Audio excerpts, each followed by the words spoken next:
يا زينب يا حبيبتي؟ مش والله يا ماما. لا انت زعلانه كده ليه؟ اصل بصراحه يا ماما محمد كان بيدور على الشقه وملقيش شقه في الجنينه يعني معايا، عشان كده ضايق جدا ومرضيش يرد عليا. طب انا هقول لك على حاجه تانية.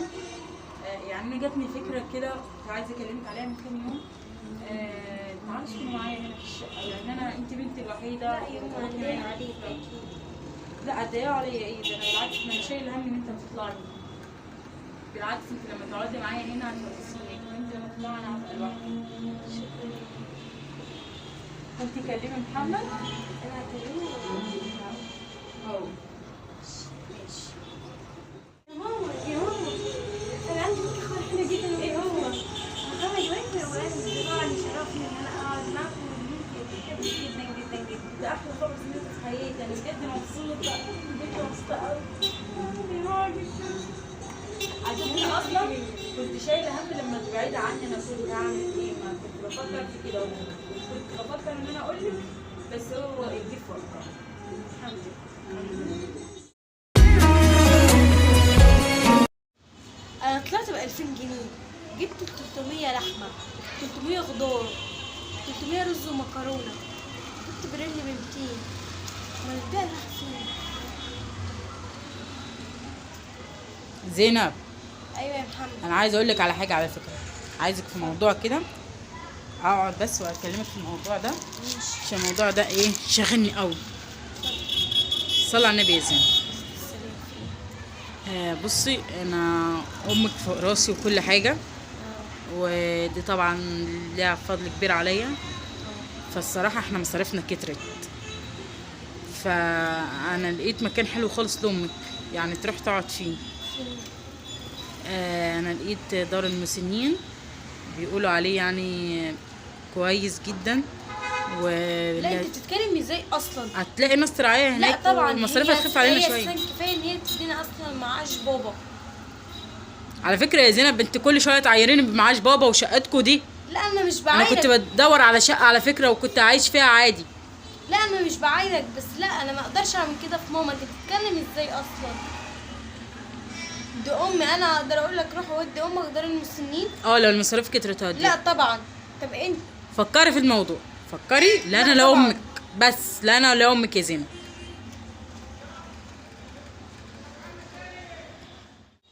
يا زينب يا زينب. ايوه يا ماما. مالك بتعيطي ليه؟ في ايه؟ محمد ضربك؟ لا بجد في ايه بتعيطي ليه؟ خبي على ماما؟ وانا بموت فيك يا عم. ماما بتعيطي ليه؟ طب يعني انتوا عايزين فلوس؟ طب خدي معاش بابا، وانا معايا دهب لو عوزتوا فلوس كتير. لا يا ماما انت كنتينا معاش بابا. لا حرام ابيع دهب. لا عادي يا زينب، انت بنتي وهو ابني. ما تعيطيش يا زينب، ما تقطعيش قلب عليكي، ما تعيطيش. خلاص يا زينب انا هتصرف، انا هستلف لكم. لا يا ماما لا كفايه يا ماما. انت شلت علينا كتير، احنا المفروض نشيل. لا خلاص انا هستلف لكم من محمد جيراننا. اتغير قوي يا ماما. اتغير؟ ما كانش كده. قال لك حاجه تضايقك؟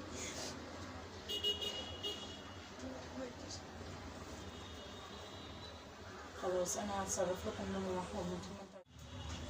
زينب. ايوه محمد في ايه؟ فكرت في الموضوع اللي انا قلت لك عليه؟ لا طبعا. انت بتتكلم ازاي؟ انا مش هفكر لا يا في زينب الموضوع ده. لازم تفكري. هفكر ايه؟ ماما بعت لنا دهب النهارده مصرفين 3000 جنيه. كل بيت بيصرف، وانت وافقت على ان هي ماما تقعد معنا. كفايه ان هي ردت قعدنا في شقتها. لا انا مش موافق ان هي تقعد معانا. خلاص يا محمد براحتك، بس انا مش هعمل كده في امي. لا هتعملي كده يا زينب. لا طبعا. لا هتعملي. لا يا محمد مش هعمل كده. ما تغصبش عليا لو سمحت. انت ما كنتش كده. انت ايه اللي غيرك؟ انت كنت بتحب ماما اكتر مني.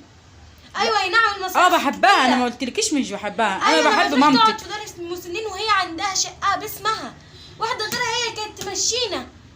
هي بعت لنا دهبها واستلفت لنا من الجيران. عايزه تعملك ايه تاني؟ لا بس انا لما كلمت امك قالت لي ان هي باسمك انت، كتبتها باسمك. حتى فهي لو الشقه دلوقتي اسمي. ملكك انتي. لا مش ملكي، دي ملك امي بعد عمر طويل ان شاء الله باذن الله. انا اصلا ما بتمنى ان انا اللي اموت قبلها. انت بتتكلم ازاي؟ انت تقدر تعمل كده في امك؟ طب انت واحد جاف وتقدر تعملها، انا ما اقدرش اعمل كده. طب والمصاريف اللي بتزيد؟ قولي لي انت انا اعمل ايه؟ قولي لي انت حل. يا محمد لو سمحت ما تضغطش على اعصابي، سيبني شويه افكر مع نفسي وابقى ارد عليك. ده ماما ليه كانت عريه. يما يا نور عينيا، الله يخليك ليا ويزيد خيرك عليا، روحي تزيد ارتياح، بركة دعاك تحمي روحي وتعلي اسمي، وندقت بيا يما بلقى في حضنك براح، يا احلى كلمة طعمها حلو. عارفه اعمل ايه؟ انا تعبت قوي، انا تعبت. انا مش هقدر اعمل كده في امي، وفي نفس الوقت انا بحب محمد وما اقدرش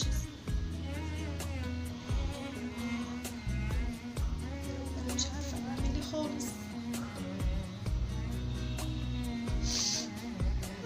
يا رب يا رب خلي يا رب يفك علينا كربنا يا رب، محمد ما يطلبش منك طلب تاني، لان احنا بجد مصاريفنا كترت جدا.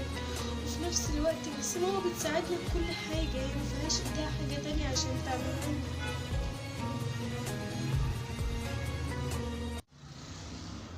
زينب، ايوه يا محمد. قلت ايه في الموضوع؟ موضوع ايه يا محمد؟ مش هنتكلم تاني يا زينب. هو خلاص امك هتروح دار المسنين. انت يا محمد ازاي هين عليك؟ دي مامتي. انت ازاي؟ انا وانا مصاريفي كترت. بس هي بتساعدنا يا محمد، هتعمل ايه تاني؟ حرام علينا ان احنا نعمله فيها ده. مفيش حل تاني. على فكرة احنا لو عملنا كده عمرنا ما هنكسب ولا نربح، وعمرنا ما هنشوف يوم حلو اصلا، والدنيا كلها هتتسد في وشنا. هي هتروح مكان انت ما تخافيش عليها فيه. انت لو عايزه كمان تروحي تزوريها تروحي عادي. هي هتروح مكان على فكره امن جدا وحلو جدا على فكره. خلاص يا محمد انا هودي مامتي.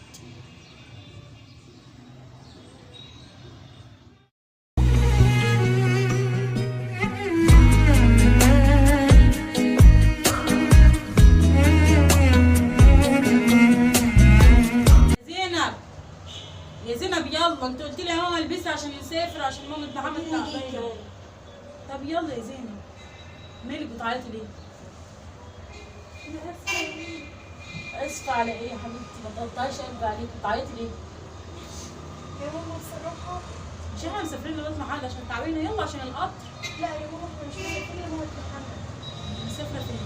محمد اخر فترة في الايام دي على طول كان يقول لي ان انت لازم تاخدي القرار ده.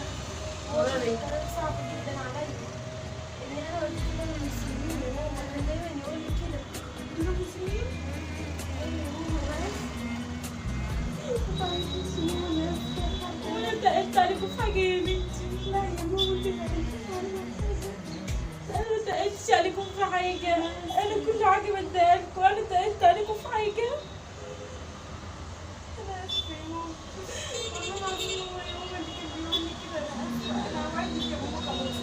انا هسيب محمد. لا انا هسيبكم يا زينب. انا هشوف اي مكان اقعد فيه وهسيبكم. لا يا ماما انا يا ماما لازم اسيب انا مش مصدقه محمد يقول كده. ده محمد ابني، انا ما شفتش منه حاجه وحشه. ازاي يقول لك انت كده؟ بصي يا ماما احنا اللي طمعناه فينا من الاول، احنا اللي ادينا معاش بابا وقعدنا في الشقه بتاعتنا، احنا اللي انا غلطانين. عملته زي ابني لان انا ما عنديش ابن، فقلت انت هتروحي مني وهتسيبيني. يعني هو في الاخر يقول له روحي دار المسنين.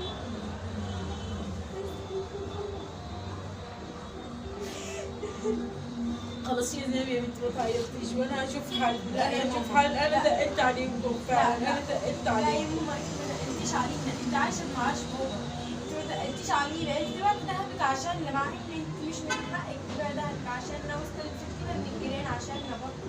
لا يا ماما هو الحل لا احنا نطلع ويشوف لنا شقه ويقدر يصرف علينا.